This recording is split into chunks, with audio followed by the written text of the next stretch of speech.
In the gloom-choked Gloom-Glen, where the Sniffle-Snouts crept, lived a creature named Horace, whose nature was inept. He grumbled and growled with a glum-sounding bah, and stomped his 3 feet with a furious ha.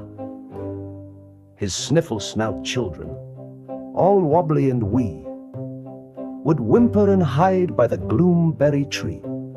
His long-suffering Floof-wife, with feathers so frayed, just sighed in the shadows, quite terribly swayed by the weight of his woes and his sour, sad face that darkened the Gloom-Glen and spoiled the whole place.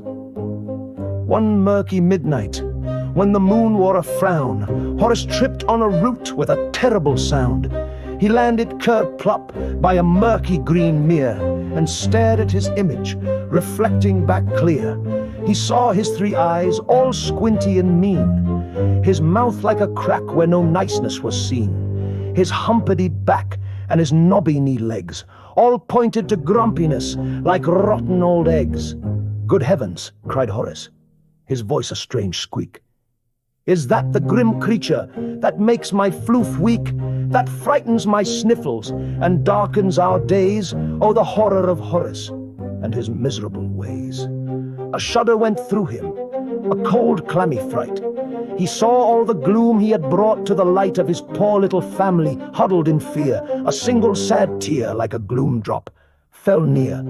That night Horace vowed with a sniffle and sob to un-grump his grumps and unsour his gob. The next gloom day morning, a sight most absurd, Horace tried out a chuckle, a soft little word. It came out a croak, like a frog in a drain, but he tried it again through the drizzle and rain. He offered a gloomberry, all shiny and blue, to his Floof-wife, who blinked. "Is this really you?" He tickled his sniffles, who giggled with glee, a sound that the Gloom-Glen had rarely heard see. He helped with the gloom weeding, he sang a small tune, beneath the gray sky and the sad, weeping moon. It wasn't all easy, the grumps held on tight.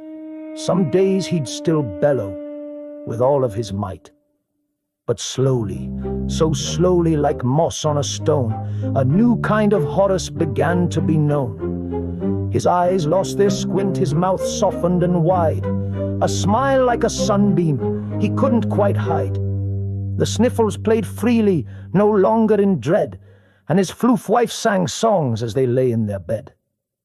The Gloom-Glen still gloomed. It was just its old way, but a warmth had crept in, chasing shadows away.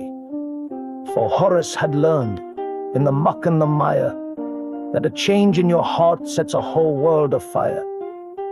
And though he was Seussian and strange through and through, a kinder, new Horace was better for you, and especially for those who held him so dear, in the gloom-choked Gloom-Glen, year after long year.